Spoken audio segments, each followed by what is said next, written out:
What's up, everybody?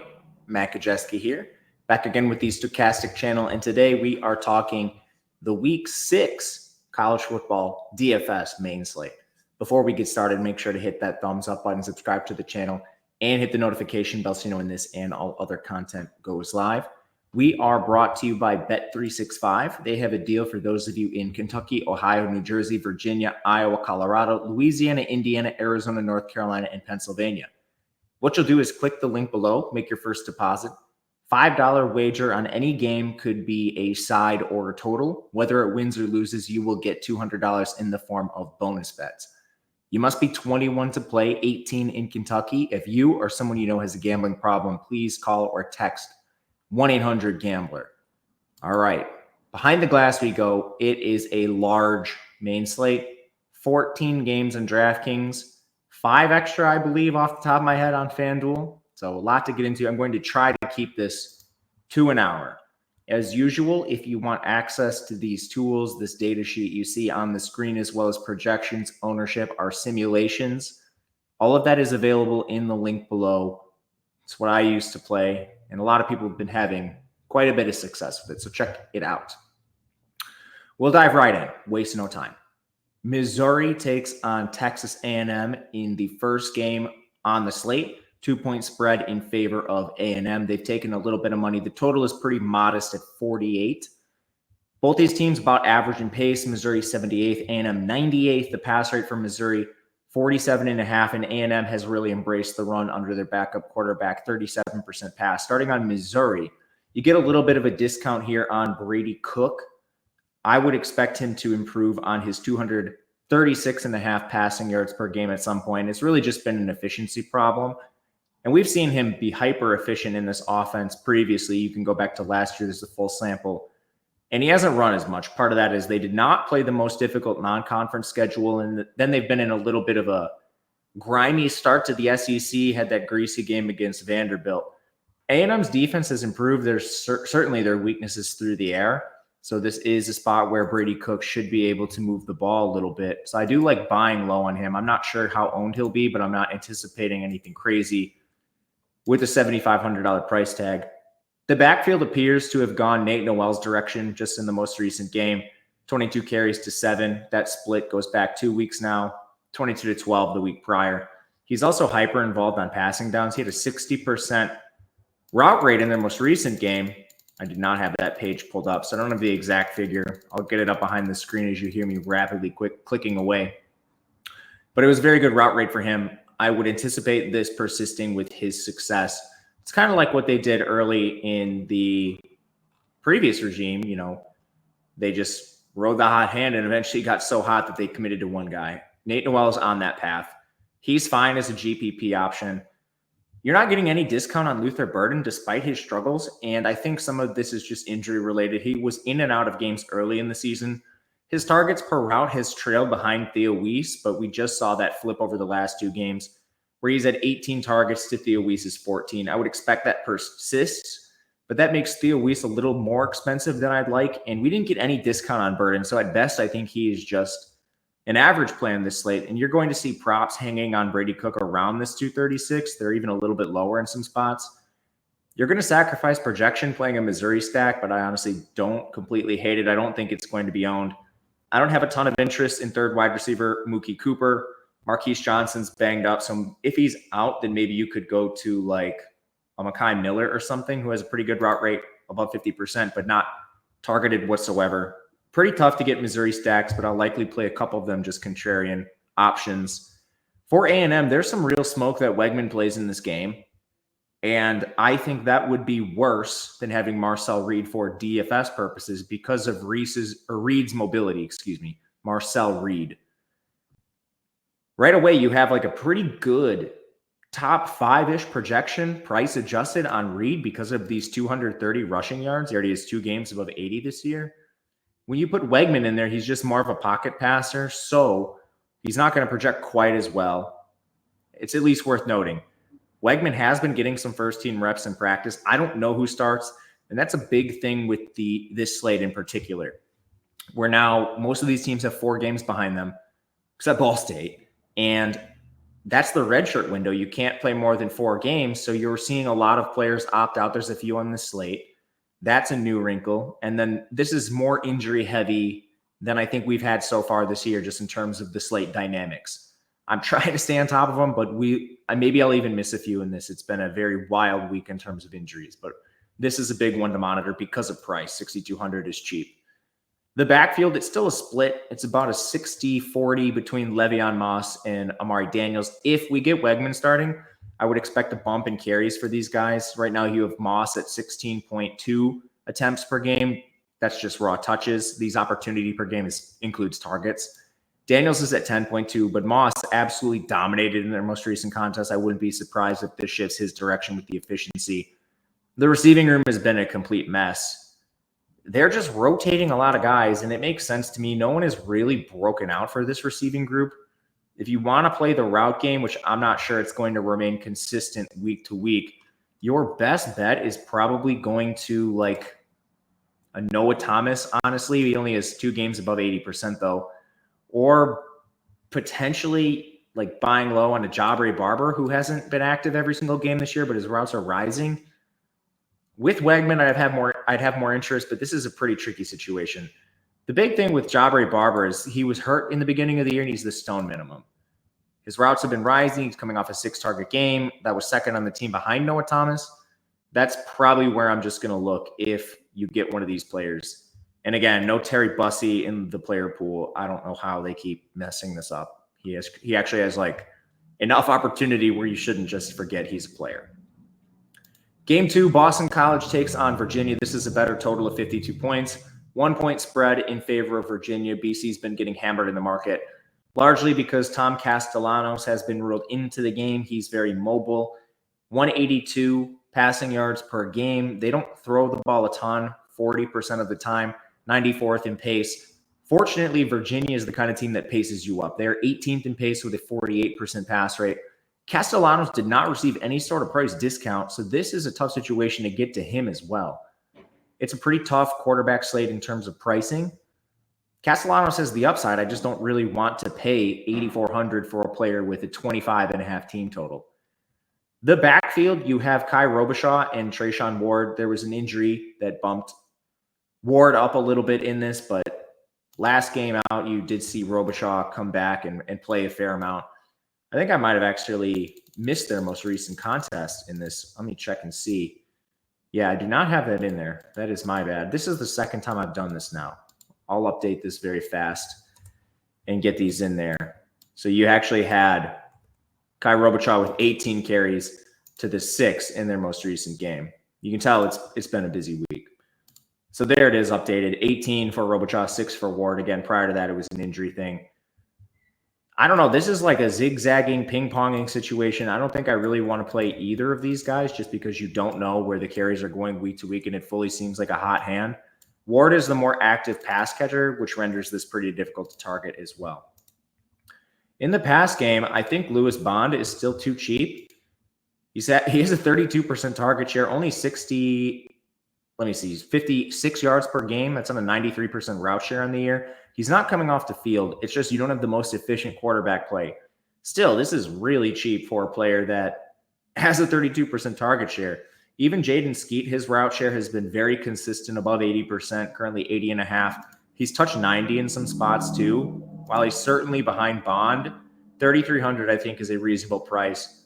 That helps with the Castellanos stacks, but it's still not the most ideal situation on this slate. 2 middling totals overall. Virginia, you have Colin Drea at 9,200. This is a ridiculous price tag for him. He runs a little bit, 135. His rushing total so far averages 258 through the air. BC's pass defense has been okay. I don't really think I'm just going to go out here and pay 9,200 for this Virginia stack with a 26.5 total. I just don't understand the price, to be honest with you. Colin Drea is a fine player. He's just too expensive. The backfield's a mess. They're sort of going more to Kobe Pace, but you're still going to see Xavier Brown and Jack Greasy involved. This like weird 2-game stretch in here where Greasy only had 1 carry, he was hurt. So with him back, I expect this to be more full-blown committee. Malachi Fields has the best target share on the team, 28.5%. But an 8,600 for him, I mean, like this is Absolutely nuts. What a crazy price tag for the Virginia stack. DraftKings just basically priced him out of play if you were even considering these guys. Trell Harris was injured in their last game. He is back, supposedly. I mean, watch this, of course. He had a route share of 78% and 77% prior to the injury, but he's still 5,800.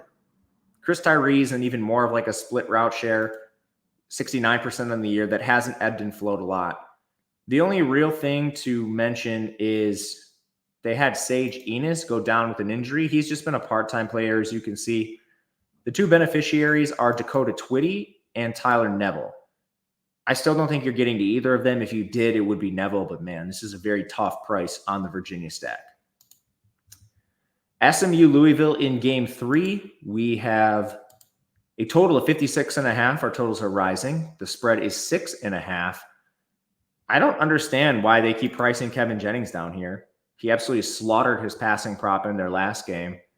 149 rush yards in the year. Great mobility. Is over 3.5 yards per carry, including sacks. They will run him a fair amount. You look and you see his designed attempts. He's averaging 6 designed rushing attempts per game, and that includes the games where we saw Preston Stone playing. He's been at 6 or above in the last 3. 150 or 146.5. This is including Stone games. He comes in just above 210, 215 passing yards for us, which I think is pretty modest. That's adjusting his yards per attempt down to try to get a little bit closer to props because we were way above them again. They don't throw the ball a lot. They definitely prefer to run, and there is a 42% pass rate for this team, but it's still too low of a projection and price on Jennings. The real problem is, who do you stack him with? It's the same thing that we saw with SMU last year. One guy above 60% of the routes. And the problem is, it's not consistent. It's not like, okay, Bailey's at 66 every game, Maryland's at 58 every game, Hudson's at 49 every game. This ping pongs around wildly. And there's no rhyme or reason to it. It's kind of just like the wide receiver version of the hot hand. The best player, I think, from the eye test is RJ Maryland, their tight end, but his route rates have never been above 70%. They've never been below 52. So even that's pretty hard to trust. And his targets have plummeted since that first game. He doesn't have more than 4 in any of the last 4 contests. No one's averaging more than 4.5 targets per game. I just don't know how you stack SMU. It's basically a naked Jennings. In the backfield, they do project to get back LJ Johnson from his concussion, which is nice because they basically they're using wide receivers at running back now. Knighton's gone. Miners and Hernandez have been hurt. That leaves Brashard Smith, who is a converted wide receiver, handling a monster workload, and he's been efficient, so he deserves it. Great pass catcher, too. But after that, they use Roderick Daniels, the wide receiver, for 15 carries in their last game.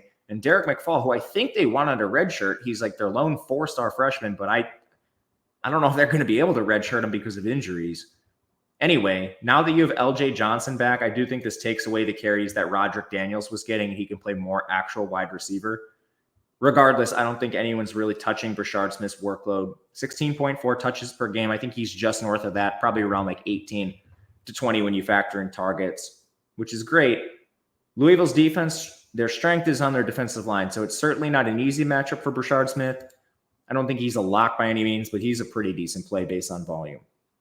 On the Louisville side, this team has started to speed up a little bit. They just played at a snail's pace in non-conference. I would expect that to continue. Their pass rate is nearly 51%. Shug at 7K is still a good price. 278.5 passing yards per game, some mobility. We saw the long carry last week against Notre Dame that he fumbled at the end of. High and tight, Tyler, high and tight. He's a pretty good play at his price, and he's much more stackable than we've seen in recent weeks. Prior to that, it was basically just, all right, we run out Ja'Cory Brooks, and he was really cheap at the time. And he still is an awesome play. He's not going to come off the field. He has a 25% target share, but you finally have a compliment. Colin Lacey, 8 targets in his debut. I got to pull up these routes. I believe it was over 80%. It's just hard to scroll back and forth between all these teams. They're in alphabetical order on my list. Colin Lacey, 91% of the routes in his debut. I mean, this is going to be the stone chalk at wide receiver on this slate. Paying up for Brooks is going to be nice, but now that I see this, you can tell this is more of a first look than anything. I do expect the Shug-Lacey combination to be wildly owned. In the backfield, Maurice Turner is questionable. I don't think we see him, which means it's probably still a committee. Isaac Brown leads this. Donald Chaney was right behind him in carries. It was 13-9. And Kewan Brown was at 5. So don't expect any sort of consolidation in the backfield unless players are ruled out last second, which make sure you're at your computer this Saturday. There's a lot of guys questionable. And aside from the players we know about, there's likely to be some that we do not know about. But anyway, this Louisville stack projects pretty well. Pitt takes on North Carolina with a 64 total. As usual, Pitt in just the nut spot of this slate. Eli Holstein is 9K now, so no longer stone chalk Eli Holstein. He'll still be playable. He's averaging 296. Pitt runs this gnarly air raid. They're second in pace, 57% pass rate, more than Wheeling Dan's partner in UNC, 24th in pace, 48% pass rate. Neither defense is particularly good. I mean, this should be a field day. The only problem with Holstein is he's run hotter than the sun on turnovers. He has 8 turnover-worthy plays, and almost none of those have been converted into interceptions. I don't think this is the defense that really starts converting them. And Holstein has some mobility. 189 yards is better than most QBs on this slate. He's expensive, but no problem paying up for him. The stacks are not too bad with Raphael Williams at 4,700. I like overs on his props. I mean, this guy's not coming off the field. He's averaging only 5.5 targets per game, and they spread it around a little bit. But when you start factoring in raw pass attempts, he still looks pretty good overall. Raphael Williams, he's never fallen below 75% of the routes. He's been above 93% in 2 of their 4 games.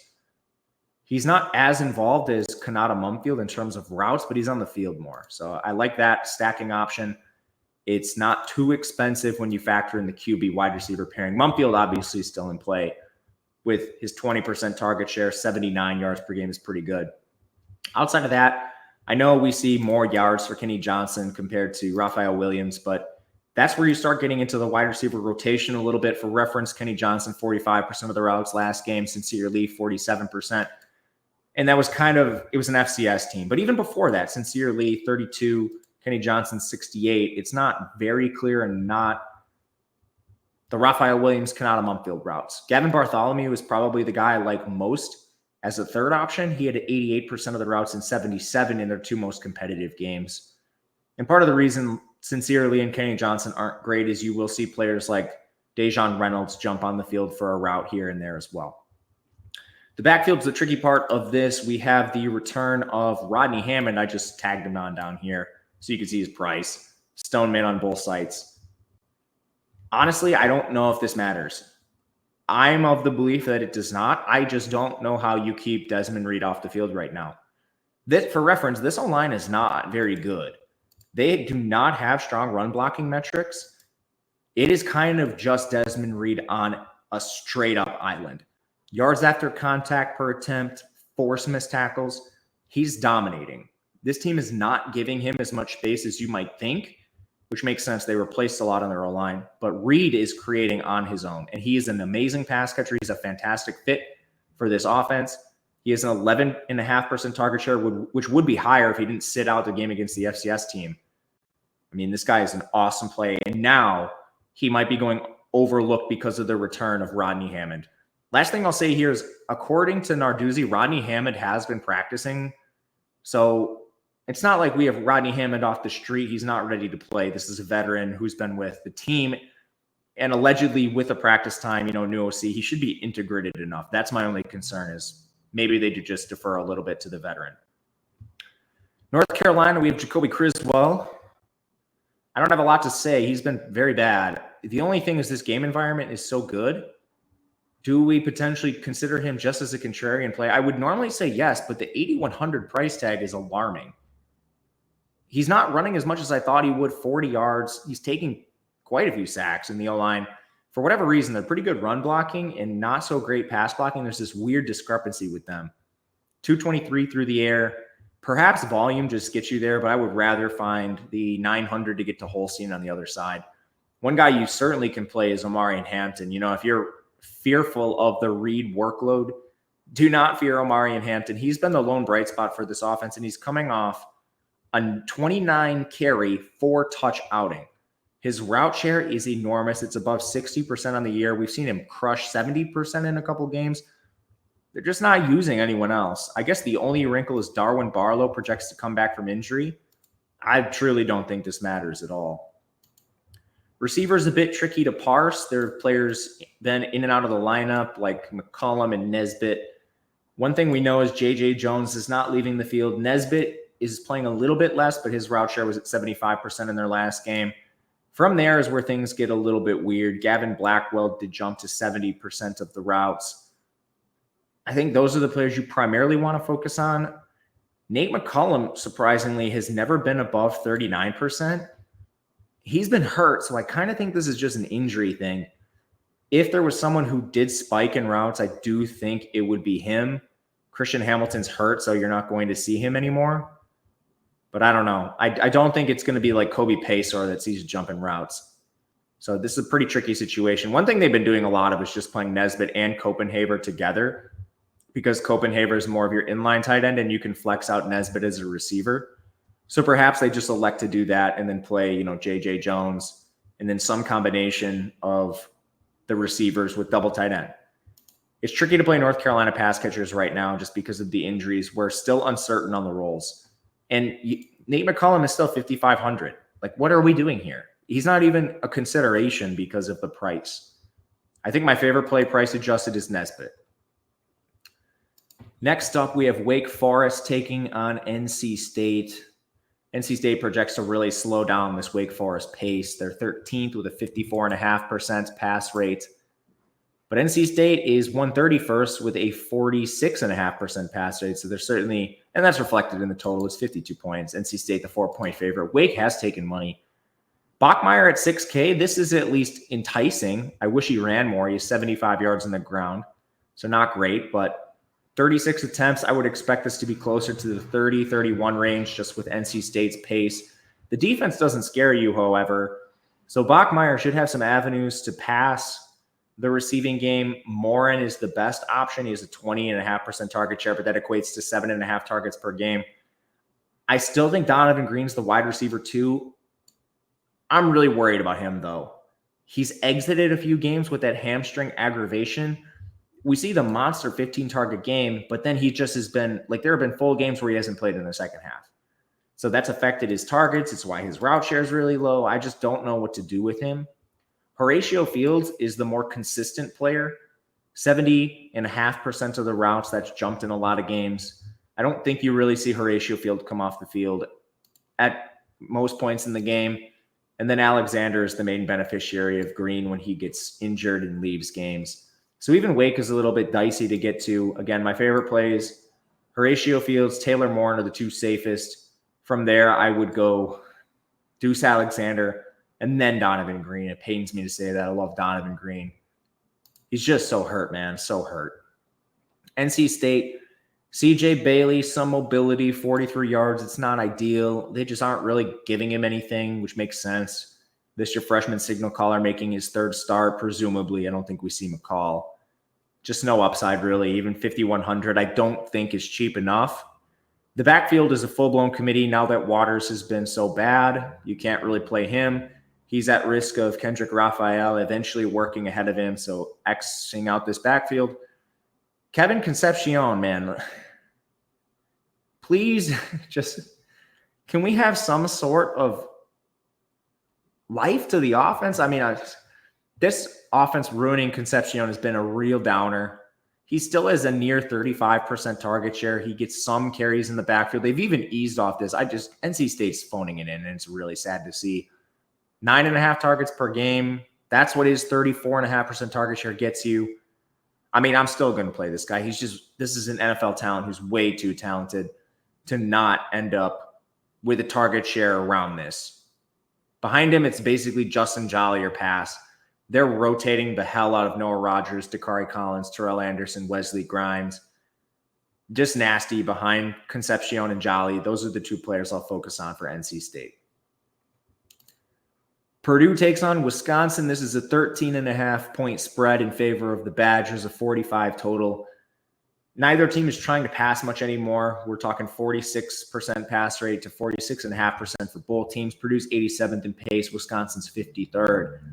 On the Purdue side, Hudson Card is 4,700. That's a legitimate consideration to me. He is negative 15 rushing yards, but he's been in the positives all of his prior years. 22.8 attempts per game. That should rise. They've had some really weird stuff happen in their box scores. But I still don't know if there's like a huge ceiling on Hudson Card, a ceiling that's big enough to really play. He's just a stone salary saver. But when you have players like Colin Lacey, do you need to go down to Hudson Card? That would be a real stars and scrubs approach. He's not going to be out of my player pool because of that price, but I don't know if I can stomach having a big stance on Hudson Card at this point. In the backfield, Devin Maccabee is in about a 55-45 split with Reggie Love. They both stink. Maccabee projects decently well. He's 4K. So, they did a good job with Purdue, I will say. I hate all these Purdue players, but I'm at least considering them because of price alone. And plus, the Badgers' defense, it's been average, to put it kindly. In the receiving game, allegedly Jamal Edrin returned to practice. The beat writers still don't think he plays. I don't think he plays either, which brings us to Max Clare, their tight end. He's the only player above 40 yards on average per game and 5.5 targets. Some of that is their volume has been so depressed because of their own errors on offense. But he has a great route share. I don't really see any way they go away from Max Clare. At receiver, Jerron Tibbs had an 87% route share. Denylon Morissette at 61%. Shamar Rigby at 65%. Cam Brown was at 29%, so he's going to siphon off a little bit. Leland Smith at 35%. It's kind of just Tibbs, and then everyone rotates a little bit with Max Clare and Denylon Morissette, and I guess Rigby being the other players you might look at, but that's going a little too far for me. Clare is only 3,700, so it's kind of just Clare or pass. On Wisconsin, Braden Locke hasn't even tried to run. He has no scrambles, no design attempts, and 2 sacks. So, they're clearly not going to run him, and he's not really live to scramble. He'll just eat a sack instead of even trying. He should be Card's price. The backfield, Ches Malusi left the team. So now you have Tawi Walker. I don't think Tawi Walker just jumps into a massive workload. We saw a game previously where Tawi missed, and it was supposed to be the Ches show, but instead they involved Cade Yakimelli. Cade Yakimelli had 2 consecutive games with 8 carries. I fully expect him to be in this 8 to 10 range. So, it's going to bump Tawi Walker, but honestly, when Ches got ruled out, the Tawi props only rose a little bit. He's in the 70s for rushing. So, it's not the Tawi smash spot we saw. I think there's 2 conflicting things here, though, that would make I am going to play both Yakimelli and Tawi as darts because Purdue's run defense is terrible. They're allowing 6.5 yards per carry. And there were some coaching staff comments this week about the Badgers. It was sort of like Luke Fickell and Longo evaluating the offense and being critical of themselves, which good for them. And someone said that I can't remember which one of them said this. They considered riding the hot hand and then feeding one back, whoever it is. So there is an outside chance that it's not this like 11-8 split or, 16-8 split we saw with Ches and Yakimelli. Maybe one of them does get extra work because those comments were at least made. I'll play that angle at least in a few lineups, especially with Purdue's defense being on the other end. So I think that is something you could do. The other thing with Locke and the pass catchers is we've seen them severely reduce their pass rate. Like these target shares, no one above 5 targets. Last week against USC in a game that was highly competitive, their pass rate has dropped to 46%. Like this 8.5 targets per game, I just think it's going to be a lot less for Will Pauling, Bryson Green. And like Trech Kekahuna has only been at 50% of the routes. He's splitting with CJ Williams and Vinny Anthony, who's an absolute burner. He's a situational deep threat. Like all these guys have cannibalized each other, whereas Will Pauling is the only one who really has a consistent route rate. Even Bryson Green, who has the 74%, he's fallen of late. So, I'll throw some darts on the backfield. I think I'm out on the pass game.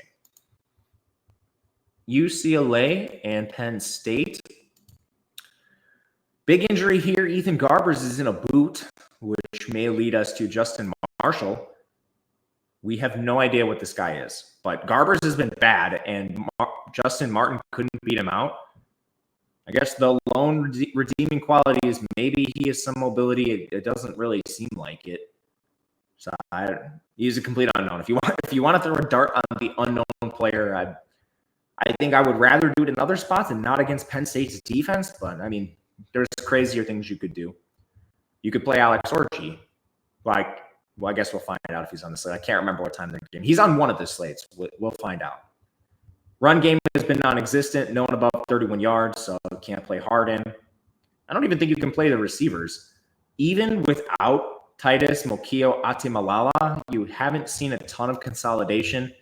And then the efficiency's been so bad, and it's been bad in worse matchups. Now you're going to take this against Penn State. The only thing that you can kind of hang your hat on is Rico Flores, 100% of the routes. J. Michael Sturdivant, 86% of the routes. Quasi Gilmer, 83%. There's no rotation at this point because of injuries. So, I mean, a UCLA stack is going to be wildly cheap. And they do have a near 60% pass rate. I don't know, man. I'm trying to spin this in a positive light. It's another situation. I just like Purdue. I don't think I have the stomach to play UCLA in anything, even the big tournaments. On the Penn State side, they're a 27.5-point favorite, so their implied team total of 37. I mean, that's another thing. UCLA 9.5 team total. My goodness. All right, Drew Aller, 8,200. This is reasonable. He's shown more mobility, and the efficiency has certainly improved. It's just with Kotelnicki, he's really reducing pace. This is just like what we saw with Kansas last year. Outside the top 100 in pace, run-heavy team, take explosive plays in the pass game. So can Aller get there? Yes. Would I project it? Absolutely not. You're relying on explosives, which is a dangerous way to live. And Bo Pribula still has packages. He's thrown a pass in every game. He's extremely mobile. So you see him come in some high leverage situations, which does take away from Aller. The backfield, I will be betting on this for sure against UCLA's defense.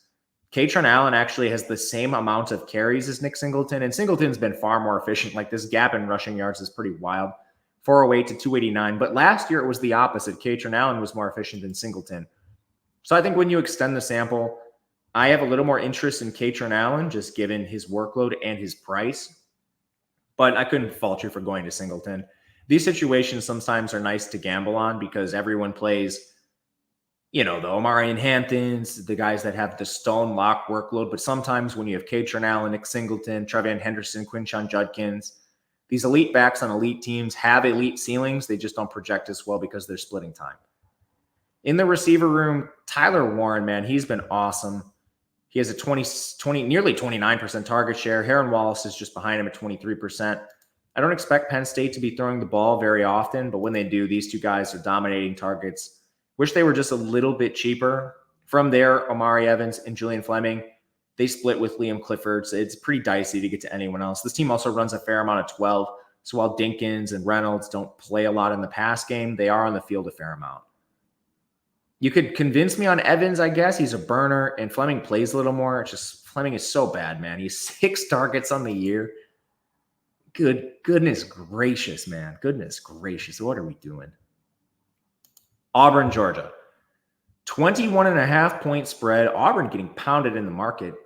I wish you guys all the best of luck. I've bet Auburn almost every game this year, and they are dead to me. Anyway, for DFS, they're pretty fast. 33rd in pace, 48% pass rate. The total in this game is not bad. 51.5. Not great, not bad. Auburn with Peyton Thorne, he's going to get benched again at some point if he continues to throw interceptions, and they're not his fault. I've been very vocal about this. He has, 3 interceptions now and 6 turnover-worthy plays. It's just egregious. Like, some of this blame definitely falls on his pass catchers, but unfortunately, Hugh Freeze does not seem to realize this and will bench Peyton Thorne. So he comes with immense risk, especially against Georgia's defense. Like, good luck, man. It's going to be very hard for me to click his name knowing the leash is short. He's been pretty efficient when he's not throwing the ball to the other team. The backfield's more of a committee than you'd like. Damari Ellison is involved behind Jarquez Hunter. Jarquez only has 14.6 touches per game. Some of those the non-competitive games from earlier this year, but Ellison's at 5.6. Thorne also handles the ball on the ground. He had 12 design attempts in the last game. And you do see Jeremiah Cobb at times too. When games are hyper-competitive, you certainly won't see a lot of him, but expect a carry here and there.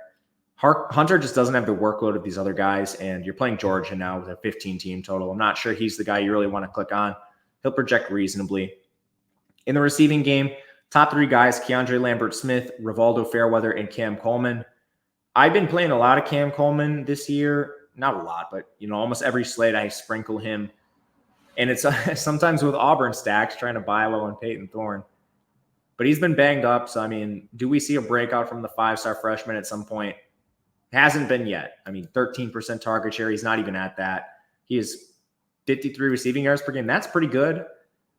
So, if you throw a dart at anyone, for me, it's Cam Coleman because he's significantly cheaper than Keandre Lambert-Smith. Rivaldo Fairweather sort of playing out of necessity at tight end. I don't know. I'm no Rivaldo Fairweather guy, but he's cheap, I guess. For Georgia, Beck almost got him back in that game, but then he ended up throwing them right out of it. This is a tough matchup. Auburn has a good defense. The reason, when you come away with 5 turnovers in 2 consecutive games and you didn't get slaughtered, your defense definitely stood up. Now you're facing Georgia, though. This isn't Cal on the other side. This is Georgia. Beck is 8,800. I don't love that. He doesn't give you a ton on the ground, just some scrambling here and there. They never really run him on designed attempts, at least not a ton. In competitive games, I guess we did see 11 combined in the last 2. But 12 scrambles, that's really how he makes his living on the ground. So not too bankable. 280 through the air. I don't hate Carson Beck stacks just because you are targeting a 36.5 team total. And I don't imagine a lot of people will do this. If you're in this price range, you're probably playing Holstein or someone else in like a more shootout type game environment. So contrarian Beck stacks are in play. In the backfield, it's been mostly ETN the last 2 weeks. It's just they got way out of whack in terms of game script against Bama. So you didn't see much ETN, but you didn't see a lot of other backs. He outcarried the other running backs 12-4. And he has a good route share over the last 2 games, too. They haven't thrown the ball a lot to running back, so that's definitely a concern. Only 2 targets in the last 2 games, so that means 4 total in that span. I don't know, man. I've been trying to play ETN all year. It hasn't worked. He's not come down very much in price, so he's going to be dicey. I'd rather find the salary for the 8K backs like Reed or Hampton or something like that than mess around with this. I will say this is the ideal game script for Trevor Etienne, and it's not complete blowout territory. 21.5 is respectable, and Auburn's taking money. So I reserve the right to change my stance on Etienne. In the receiving game, you saw some consolidation without London Humphreys, and he hasn't been playing a ton, but he has been siphoning a few routes from Lovett, Arian Smith, Dylan Bell, Colby Young, and that's 4 names at wide receiver, so they're never going to be like 90% of the routes. But without London Humphreys, it was a little bit more consolidated. Against Bama, you saw Lovett at 76%, Smith at 79%, and Dylan Bell at 69%. Colby Young was still parked at 46.5%, so that's not great. Tight end is a mess. Oscar Delp has been bad, so they finally have made a switch. Lawson Lucky, 48% of the routes, Delp at 34%. I don't know if that persists, but it's at least worth mentioning because I'm probably not considering Delp at this point. And ETN, last 2 games, 67% of the routes, 64%. That's great pass catching workload. But anyway, if you want to sprinkle a Georgia receiver, play a Georgia stack, it's going to be very contrarian. And it's not that often you get a contrarian stack with 36.5 team total. Ole Miss, South Carolina. This is an 8-point spread in favor of Ole Miss. 54 total, bounce back spot. But South Carolina's taking a lot of money. Dart is 9,900. Give me Holstein at a cheaper price again. Pains me to say it. Dart, 112 rushing yards is great. 363 through the air. That's all on the first 4 games, the cupcake games. He played reasonably against Kentucky. Kentucky's the slowest team in the country who's not, like a service academy. If you just look at plays per game and then opponents' plays per game, Kentucky is dead last in both. So teams that have faced Kentucky have ran the fewest plays, and Kentucky themselves have run the fewest plays. They did have a game that was canceled part of the way through it because, I don't know, there was some weather, I believe, against Southern Miss, and then Southern Miss was getting pounded so bad they're just like, nah, man. Anyway, Ole Miss is still 6th in pace. South Carolina's been a pretty willing dance partner, 67th. Their defense has been awesome this year. They have been bolstered by some turnovers, but I kind of think that is not that noisy anymore. Like, they crushed Vandegrift, and their secondary's played well. Dart's not going to project phenomenally, but I hate fading players with the caliber of play of Dart. I just don't, especially with, like Milrose on this slate. We haven't talked about him. I don't know if I'm going to be getting a Dart. Parrish comes with the questionable tag, which is noteworthy if he's not going to play. Matt Jones has been the backup, which is kind of crazy, over Ulysses Bentley. So, I mean, you could maybe get to this. I don't know, man. I definitely watch this late news. Parrish being questionable, no idea on the status. I think he plays, and he should be the lead back if active. He's fine at this price tag. He had a 22 carry game in their third most recent contest, but man, would be smashing Matt Jones to the window if this news comes.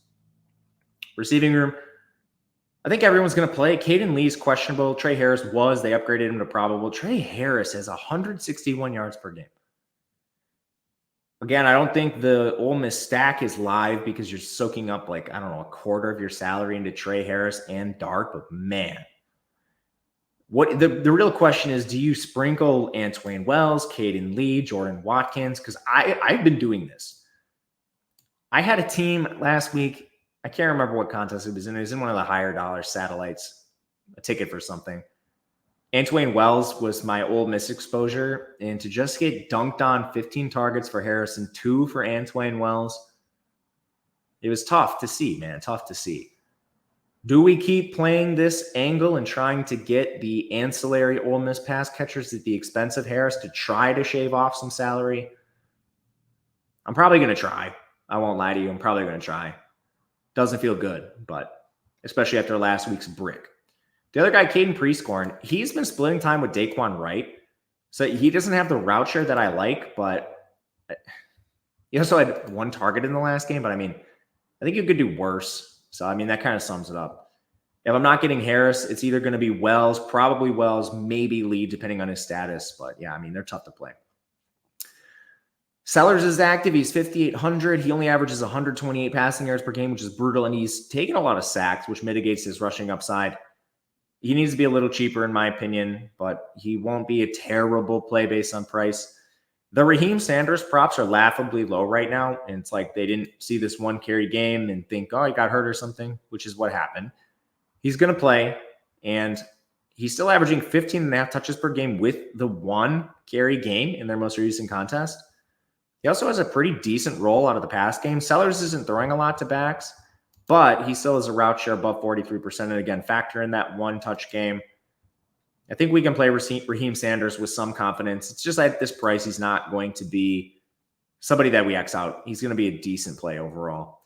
Receiving game is a mess. This team is rotating the hell out of everybody. Jared Brown missed their last game. He's expected back. Dude, I don't know. Their second most recent contest, Mazio Bennett was at 86% of their routes. Simon was at 83%. That's the game where Brown got banged up. Brown was at 95% in week 2.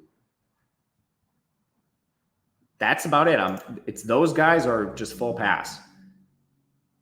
I'm probably just going to pass, to be honest with you. I'll play Raheem Sanders from South Carolina. That's about it. Virginia Tech, Stanford. This is an 8.5-point spread in favor of VT, 49.5 total. We've got Drones taking on Daniels. Pace is pretty good. Efficiency has been poor for both teams in offense. Maybe this is a get-right spot because neither defense has impressed. Kyron Drones, 261 rushing yards. That's his redeeming quality. He does average 191 through the air on 28 attempts. So that efficiency is not horrible. But Drones at this price, I mean, just why is Drones 8,500? This is 3 out of the last 4 main slates. I've just been flabbergasted by quarterback pricing. Bashal Tootin, he had the injury, game time decision, still had 19 carries, 5 targets. He has an awesome pass game role.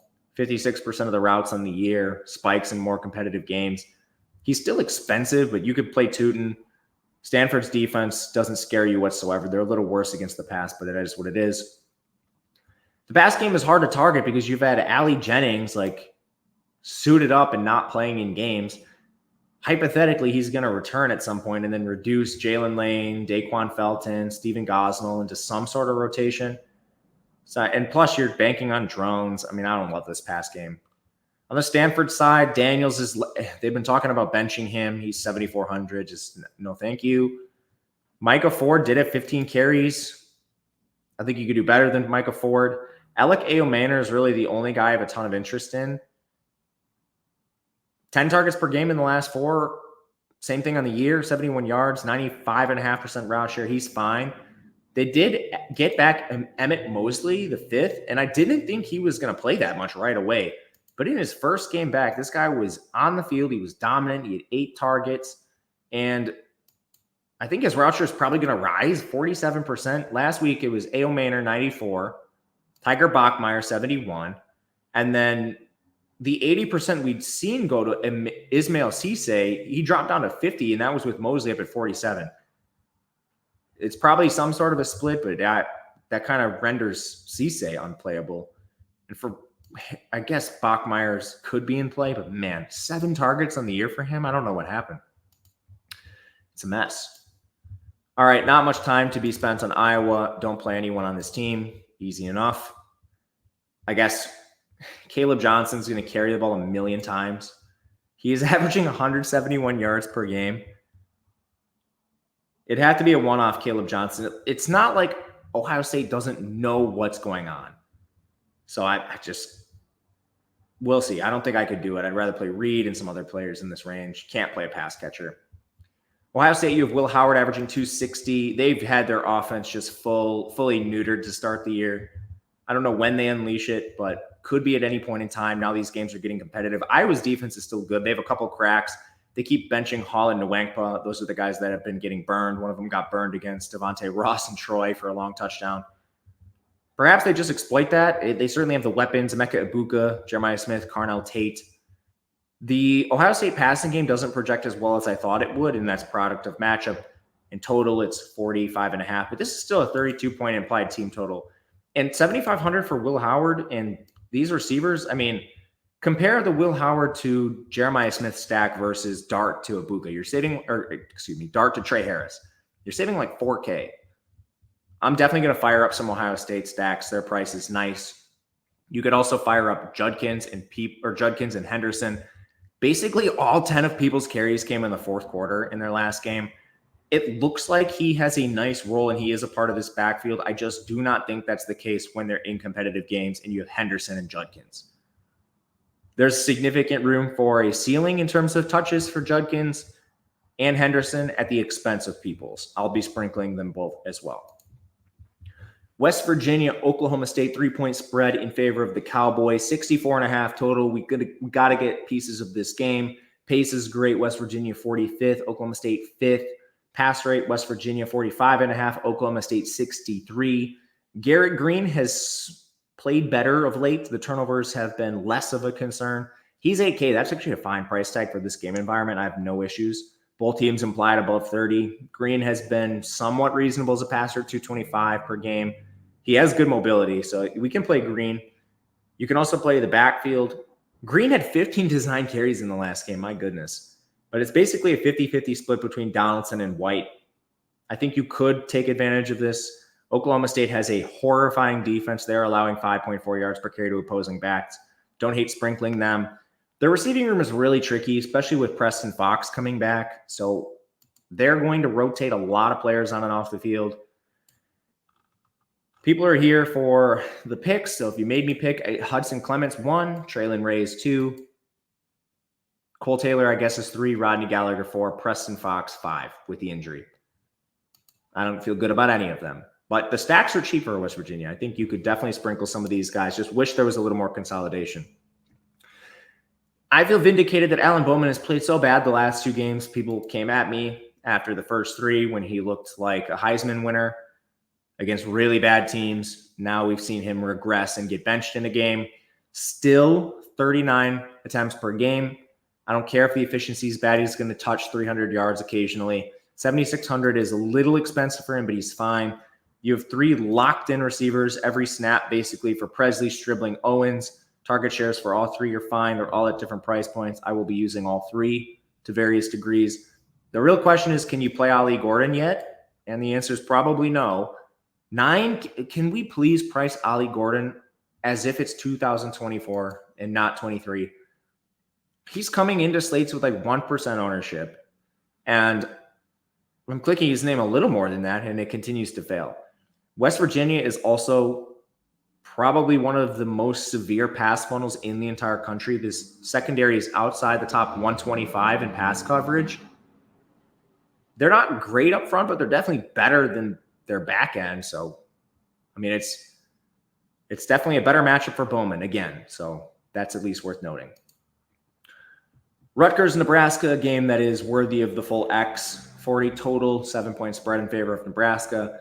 The lone player on Rutgers that is semi-viable is Kyle Monangai. He's 8,100, but he is averaging 25 touches per game and 147 rushing yards. He has a 55% route share, so when they do throw, he's the one that's in the backfield running routes. Some of this is inflated by Sam Brown missing a game, but even with Brown back, 25 and 25 carries in back-to-back games. You could play Monangai. I'm not playing a pass catcher, even the cheap ones, not with Colin Lacey on the slate. Dylan Raiola is 5,400 on the other side. He just takes so many sacks. Their offensive line is down 3 starters. Rutgers has a great defense. They're a little weaker up front, but they got back one of their pass rushers who's only played in 1 game now. So, I mean, Raiola is just a statue. He'll take a sack, even if a defense is allowing limited pressures. The backfield returned to more of a committee, and I like Dante Dowdell. I thought this was going to maybe work in his favor over the long run. But in the last couple of games, he's been wildly inefficient. And if you go and look at yards after contact, forced missed tackles, Emmett Johnson has been a lot better. So seeing Johnson pop up for 8 carries, I'm not surprised. And then you still have Ramir Johnson, who's their preferred third down back. Pretty nasty situation.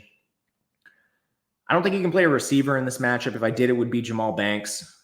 Don't love it. Just tough matchup overall. Bad total.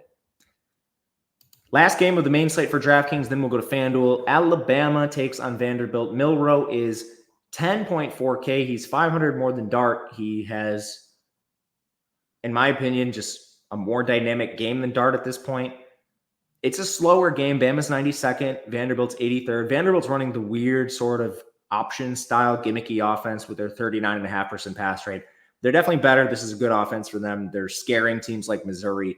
And they've taken money in this game. This opened around 24, and it's come down to 22.5 in favor of Bama. Honestly, the competitiveness probably helps Milroe. He's extremely mobile when he's been tested. We've seen that now. He's definitely live for a 100-yard bonus on the ground and a 300-yard bonus through the air. He's only averaging 241 yards per game. When you look at that versus the attempts, 21.5, this is an incredibly efficient passer. If he gets coaxed into anything remotely close to a pass-friendly script, this could be wheels up for Milroe. Stacks are expensive, and people are probably going to want to play Ryan Williams now that he just balled out in that game. He only had 7 targets. He's only averaging 4.8 targets in the year. Still, somehow he's turned 4.8 targets into 115.5 yards. Just ball out, kid. Ball out. He has fewer targets than Jeremy Bernard, albeit by 1, but you save 2,300 if you want to play Jeremy Bernard. I don't love that. They rotate tight ends. They rotate wide receiver 3s. It's about it with Bama. Jeremy Bernard or Williams are bust. The backfield's a committee. Jam Miller and Justice Haynes. We saw, oh my goodness, against Georgia, they combined for 11 carries while Milroe had 18 designed attempts. Yeah, you can throw these guys in as GPP flyers, but neither of them is even averaging 10 touches per game.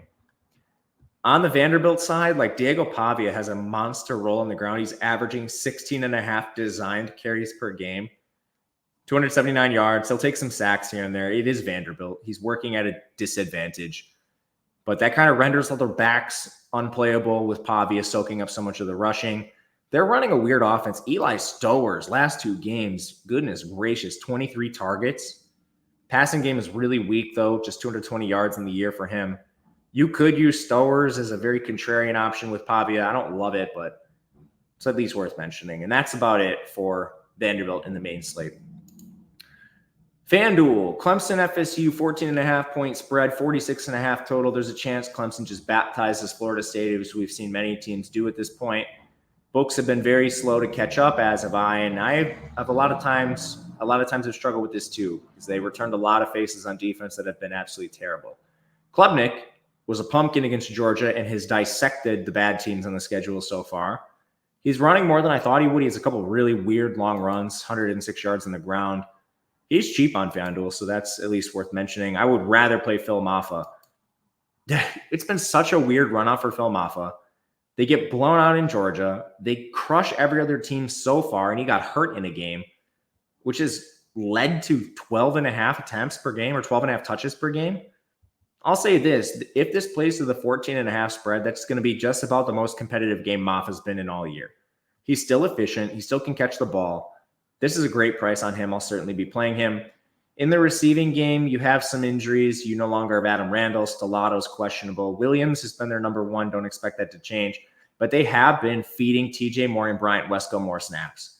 If you're gambling on players that are cheap on Clemson, it's not going to be Cole Turner, Brenning Stool, Tyler Brown. I'll take the freshman and try to hit something bigger with those guys, but probably not going to do a lot of that. Brock Glenn comes in at quarterback. Don't play Brock Glenn. Toafili is about the only back who's still healthy. They have Cam Davis and Singleton spelling him. I don't know if I can get there. The offensive line's horrible and the rushing attack is bad. The receivers all suck. Florida State is damn near close to an X-out team. Tennessee, 13.5-point favorite against Arkansas, 57 total. Arkansas has a bad defense. Tennessee has an awesome front seven. I have questions about their secondary, but their front seven's gotten home so fast it hasn't mattered. Nico Iamaleava is a little expensive for my liking on FanDuel as well as DraftKings at night, honestly. He runs a little bit, 223 yards per game.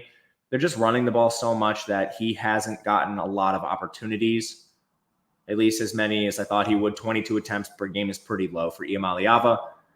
Dylan Sampson had 24 carries against Oklahoma. My real question with this is we had Selden coming off the injury, and Selden played like 4 snaps in this game.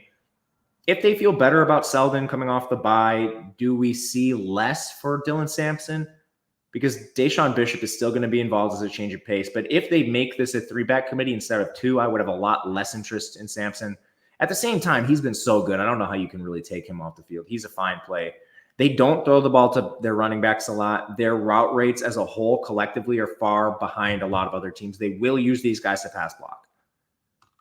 Arkansas, Taylor Green has been horrifying since he actually started playing the SEC and not Pine Bluff. He does run a lot, though, so that is sort of your fallback option, but he stinks. 9K is a semi-reasonable price tag for him. In the backfield, Jaquindon Jackson, he's dominating opportunities, but when they get slaughtered or play games from behind, you're just going to see a lot of limited opportunities for Jackson. Wish he was a touch cheaper. Andrew Armstrong has a monster target share, 28.5%, 11.8 targets per game, over 100 yards. I think you could play him. Tyrone Broden and Isaiah Satina have rounded out the wide receivers 2 and 3, but Tesla played more in their last game, so perhaps he comes in and takes away some. Luke Haas got hurt. We'll see if he plays. Baylor, Iowa State, not a good game, 44.5 total for DFS. That is 13.5-point spread. Iowa State taking a lot of money. Iowa State is 120th in pace. Baylor's 15. So Iowa State has had a lot of success slowing down opponents. I don't see that changing here. Sawyer Robertson should have done enough to win this job. I don't think he has as much rushing as people think. He had that one long run against Colorado. Typically, over his career, he has not been a good rusher. Richard Reese is hurt. Pendergrass is only playing a couple snaps. Dominic Richardson had a bad game, so that kind of led to 13 carries for Bryson Washington. I still don't really think I'm playing a Baylor back. There's always the risk that they involve someone else. This has been ping-ponging opportunity-wise all season long. I am likely not playing a Baylor receiver with their 15.5 team total. Rocco Becht, quarterback's a very slow and run-heavy offense. They have a 44.5% pass rate. He doesn't run much, so FanDuel's pricing is a little bit high for him. It's a committee. I thought Sama would handle more of this, but he's been out-carried by Jalen Jackson in 2 consecutive games, and he was out-carried by Carson Hansen in one of the last 2. So Iowa State's backfield's a mess. However, Jaden Higgins and Jalen Noel are monsters in this game. And Noel, his route share has trailed behind Higgins. He got hurt in a game. It was cramps. He's going to be back, and he'll be just fine. His route share would be higher had he actually been on the field all those snaps. Michigan, Washington, horrifying game, 41 total. 1.5-point spread right now in favor of Washington. You can't play anyone on Michigan other than Khalil Mullings. Edwards has been so bad, he's been getting lapped by Mullings. You can play Mullings if you want. I have no problem with it. 108 yards per game. Dominating carries. Dominating them. On the other side, Will Rogers is hard to play, especially against this Michigan defense with a extremely low total. He takes too many sacks, and Damon Williams is playing a few snaps here and there. I love Jonah Coleman, just not the matchup he's in. 104 yards per game, great pass catcher. But Cameron Davis is playing more than you'd like for DFS, and this is just a putrid total. Denzel Boston, Giles Jackson, Jeremiah Hunter are the 3 receivers you'll see most often. But again, probably not much to see in this game environment. And last one, UCF, Florida. I think this is the last game overall. It is. 2.5-point spread in favor of UCF, 62 total. KJ Jefferson has the dual threat cheat code. He throws a lot of interceptions, but if he keeps it to himself, he's a great play. Season high, 16 designed attempts for KJ, 211 through the air. He's never going to be a voluminous passer, but he can have efficient games. Florida's defense is allowing 9.2 yards per attempt to opposing signal callers, so good matchup for KJ. RJ Harvey has a monster workload. He was cannibalized a little bit by KJ last game, but still averaging 131 yards. Florida's defense allowing 4.8 yards per carry. Xavier Townsend entered the transfer portal, which really gives us just Kobe Hudson. I mean, at some point, teams just got to bracket Kobe Hudson because they have nothing behind him. Trent Whitmore, the Florida transfer, we got a little revenge. He's on the field every play and he has 3 targets. This guy stinks. Jacoby Jones, I mean, no thank you, 8 targets. This is the chance to be a disastrous passing attack moving forward without Townsend. They have 1 option. On Florida, platoon at quarterback, Montrell Johnson in more of a committee with Webb than we thought. Eugene Wilson got some practice time. I don't think he plays. That would definitely muddy things, but Elijah Badger and Shamir Dike have been the top 2 receivers. Aiden Mizell, the 3, with Burke mixing in. It's pretty gross. How'd I do? 101. I almost got it under an hour, but I failed. Thank you guys for watching. If you have any comments, please leave them below. If I missed something, let me know. It's a huge slate with a ton of moving parts. I'm sure I did. Or reach out on Twitter at Matt_Gajewski. Otherwise, we'll see you again for Live Before Lock. Until then, good luck, and we'll see you later.